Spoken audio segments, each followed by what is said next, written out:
भोलानगर गांव में एक तांत्रिक रहा करता था जो कि तंत्र विद्या से बहुत सारी शक्तियों को हासिल करना चाहता था। एक दिन तांत्रिक अमावस्या के घनी अंधेरी रात में मंत्र पढ़ते हुए बोलता है। ओम ह्रीं क्लीं चामुंडाय ओम ह्रीं क्लीं विच नमः। तांत्रिक ने मंत्र विद्या पूरी करने के बाद कहा, बस एक और कुंवारी लड़की की बलि चढ़ा दूं, उसके बाद मुझे सृष्टि पर राज करने से कोई नहीं रोक सकता। इसके बाद में तांत्रिक अपने अगले शिकार को तलाश करने निकल जाता है। दरअसल तांत्रिक कुछ शक्तियों को हासिल करना चाहता था, जिसके लिए उसे 11 कुंवारी लड़कियों की बलि चढ़ानी थी। उसकी 10 बलि पूरी हो गई थी और वो अपनी 10वीं कन्या की तलाश में था।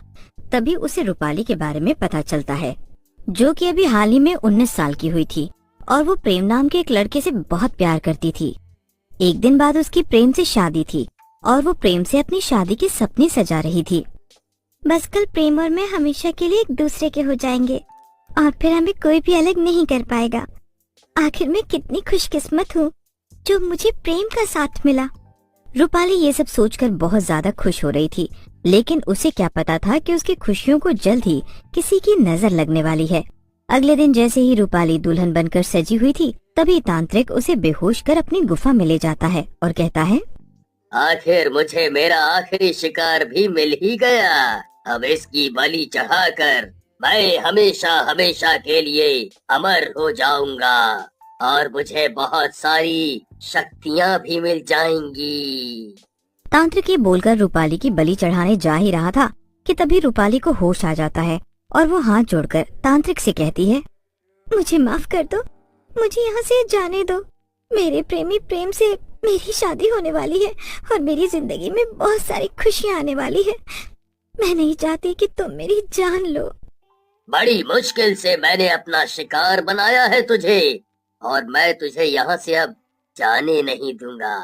आज मैं तेरा सर काट कर तेरी बलि चढ़ाकर हमेशा के लिए अमर हो जाऊंगा और कई सारी काली शक्तियों का मालिक बन जाऊंगा।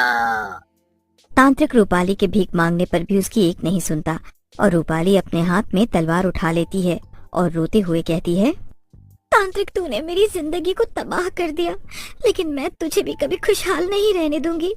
तू मेरी बलि चढ़ाकर कई सारी काली शक्तियों का मालिक बनने वाला था, लेकिन मैं तेरा ये मंसूबा कभी कामयाब नहीं होने दूंगी।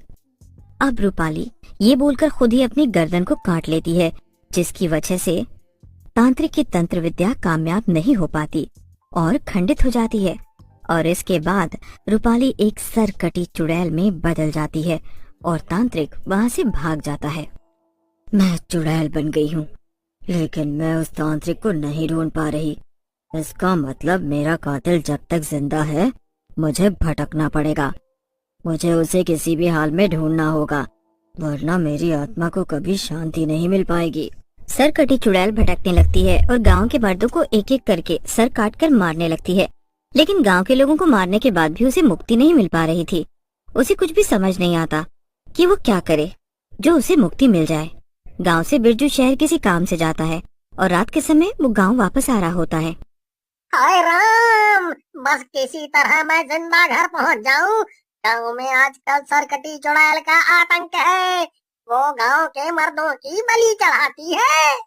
बिरजू ये बोल ही रहा था और घबराकर अपने रास्ते से जा रहा था कि तभी एक सर लुढ़कता हुआ उसके पास आता है। वो उसे गेंद समझकर अपने हाथों में उठा लेता है। वो कोई और नहीं, सरकटी चुड़ैल का सर था। थोड़ी ही देर में उसका धड़ भी वहाँ आ जाता है। ये सब देखकर बिरजू बहुत ज्यादा घबरा जाता है। इससे पहले कि सरकटी चुड़ैल उसका सर काटती, वो दिल के दौरे से मर जाता है। आखिर ये तो ऐसे ही मर गया, मुझे इसे मारने का मौका ही नहीं मिला। कोई बात नहीं, इसे देखकर गांव वालों में मेरा खौफ और ज्यादा बढ़ जाएगा। अब चुड़ैल ये बोलकर जैसे ही पीछे पलटती है तो वो देखती है कि गांव का एक दूसरा आदमी किशन ये सब कुछ देख रहा था। किशन को देखकर वो हंसने लगती है।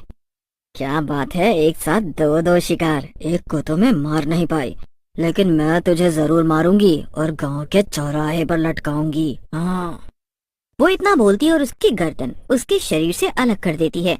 अगले दिन गांव के चौराहे पर पेड़ से किशन का सर लटका होता है, जिसे देखकर गांव वाले सहम जाते हैं। आखिर ये सब हमारे गांव में हो क्या रहा है? कौन है ये सरकटी चुड़ैल जिसका आतंक बढ़ता ही जा रहा है? गांव में कोई भी सुरक्षित नहीं है। इससे तो अच्छा है कि हम लोग गांव छोड़कर ही निकल जाएं। मुसीबत से भागना कभी भी मुसीबत का हल नहीं होता है। हम सबको मिलकर इसके खिलाफ आवाज उठानी होगी और इससे लड़ने का कोई तरीका निकालना होगा। अरे राम भैया, बातें तो तुम बहुत बड़ी बड़ी करते हो, काम भी बड़ी बड़ी करो। तुम ही बता दो कि आखिर हम इस चुड़ैल से निजात कैसे पा सकते हैं। इस गांव में कुछ साल पहले एक तांत्रिक रहा करता था और उसके बाद न जाने क्यों वो गांव छोड़कर भाग गया। हमें उसे इस गांव में वापस लाना होगा। वही है जो हमारी मदद कर सकता। लेकिन उसे लेने के लिए जाएगा कौन? आप लोग बिल्कुल भी फिक्र मत करिए और निश्चित हो जाइए। उस तांत्रिक बाबा को लेने के लिए मैं जाऊंगा।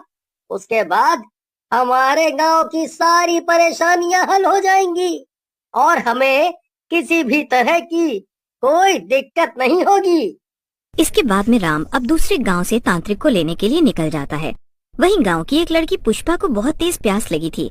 रात का समय था। उसने घड़े से पानी निकाला और कहा, हे राम, इस घड़े में तो पानी ही नहीं है। ऐसे में तो मैं पूरी रात प्यासी ही मर जाऊंगी।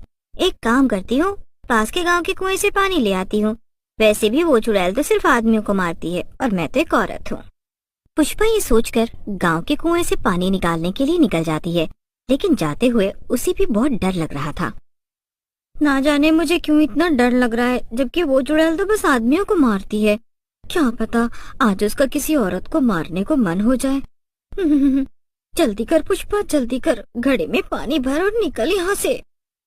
पुष्पा पायल बजाती हुई कुएं के पास जा रही थी। तभी वो चलना बंद कर देती है, लेकिन तब भी उसे पायल की आवाज सुनाई देती है। अरे ऐसे कैसे हो सकता है? मैं तो चल ही नहीं रही और फिर ये पायल की आवाज कहाँ से आ रही है? थोड़ी ही देर में जब पुष्पा को किसी औरत की परछाई नजर आती है तो वो परछाई के पास जाती है तो देखती है उस औरत का सर ही नहीं था। थोड़ी देर में वहाँ पर एक धड़ भी प्रकट हो जाता है। वो कोई और नहीं बल्कि सचमुच में एक चुड़ैल थी। पुष्पा ने डरते हुए कहा, चुड़ैल, तुम तो सिर्फ मर्दों को मारती हो ना, और मैं मर्द नहीं हूँ। मैं सिर्फ मर्दों को नहीं मारती, मैं औरतों को भी मारती हूँ। लेकिन इस गांव की औरतें रात को बाहर ही नहीं निकलती तो मैं उन्हें मारूं कैसे? लेकिन आज मुझे अपना पहला शिकार मिला जो कि एक औरत है। पुष्पा बहुत ज्यादा डर गई थी। उसे समझ नहीं आ रहा था कि अब वो चुड़ैल उसका क्या करने वाली है। वो अपने भगवान को याद करने लगती है कि कोई उसे बचा ले। जैसे ही चुड़ैल पुष्पा का सर धड़ से अलग करने वाली होती है तभी वहाँ राम तांत्रिक बाबा को लेकर आ जाता है और तांत्रिक बाबा ने कहा, रुक जा चुड़ैल, आज तेरा इस पृथ्वी पर आखिरी दिन है। तुझे मैं मुक्ति दिलवा कर रहूंगा। चुड़ैल ने पलटकर देखा तो वो तांत्रिक बाबा कोई और नहीं बल्कि वही तांत्रिक बाबा था जिसकी वजह से रूपाली की जान गई थी। तो आखिर आ गया तू इस गांव का मसीहा बनकर। लेकिन इन गांव वालों को भी तो बता दे कि तूने क्या किया है असल में। कुछ ही देर में वहाँ पर सारे गांव वाले इकट्ठा हो जाते हैं। राम ने हिम्मत करके कहा, आखिर क्या बोल रही हो तुम चुड़ैल? तांत्रिक बाबा ने क्या किया? ये तो बहुत अच्छे हैं। यही हमें तुम्हारे प्रकोप से बचाने के लिए इस गांव में आए हैं। इसके बाद में चुड़ैल गांव वालों को बताती है कि वो चुड़ैल बनी क्यों। ये सब कुछ जानकर राम को भी बहुत गुस्सा आता है और गांव वाले भी तांत्रिक को घूर कर देखने लगते हैं। और तांत्रिक ने कहा, मुझे ऐसे घूर कर देखने की जरूरत नहीं है। अरे क्या हो गया? अगर मैंने इस गांव की 11 लड़कियों को मारने की कोशिश की तो उससे मुझे जो शक्तियां मिलती, मैं उन शक्तियों से गांव के बाकी लोगों की मदद भी तो करता। तांत्रिक बाबा, अगर आप किसी की मदद करते हो तो इसका मतलब ये नहीं कि आपको बाकी लोगों को मारने का हक मिल गया। रूपाली चुड़ैल के साथ जो कुछ भी हुआ वो गलत किया था आपने। देखो अब तुम सब लोग सोच लो, मैंने दूसरे गांव में रहकर 11 कन्याओं की बलि चढ़ाकर बहुत सारी अद्भुत शक्ति हासिल की है और अमर भी हो गया हूँ। मैं ही हूँ जो तुम्हें इस चुड़ैल से निजात दिलवा सकता है। अब तुम सब लोग फैसला कर लो, तुम्हें इस चुड़ैल से छुटकारा चाहिए या फिर मुझे मेरे किए की सजा देनी है। अब सब लोग गांव वाले अच्छे से सोचते हैं और उन्हें एहसास होता है कि चुड़ैल जो कर रही थी वो गलत तो था, लेकिन उसे ऐसा तांत्रिक ने बनाया था, वरना वो तो एक खुशहाल जिंदगी बिताना चाहती थी।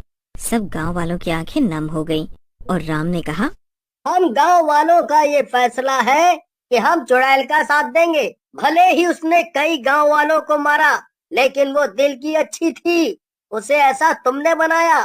इसलिए अगर किसी को सबसे पहले सजा मिलनी चाहिए तो वो तुम्हें मिलनी चाहिए। तभी एक गांव वाला एक तलवार लेकर आता है और चुड़ैल के हाथ में थमा देता है। तुम भूल गई हो चुड़ैल, मैंने 11 कन्याओं की बलि दे दी है। अब मेरे पास शक्तियां हैं और मैं अमर भी हो गया हूँ। तुम मेरा कुछ नहीं बिगाड़ सकती। लेकिन फिर भी चुड़ैल उसकी गर्दन पर जैसे ही तलवार से वार करती है, उसकी गर्दन धड़ से अलग हो जाती है और वो मर जाता है। ये सब तुमने कैसे किया चुड़ैल बहन? ये तांत्रिक तो अमर हो गया था, फिर ये मरा कैसे?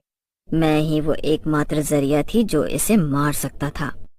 मेरी ही वजह से इसकी पहली पूजा खंडित हुई थी, इसीलिए अगर मैं इसे न मारती तो ये सच में अमर होकर और भी लोगों की हत्या करता। लेकिन इसे मारने के बाद अब मेरी आत्मा को भी मुक्ति मिल गई है।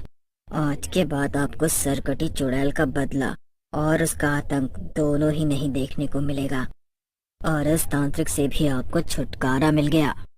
और इसके बाद चुड़ैल की आत्मा को शांति मिल जाती है और वो उस गांव से चली जाती है और पूरा गांव खुशी खुशी रहने लगता है।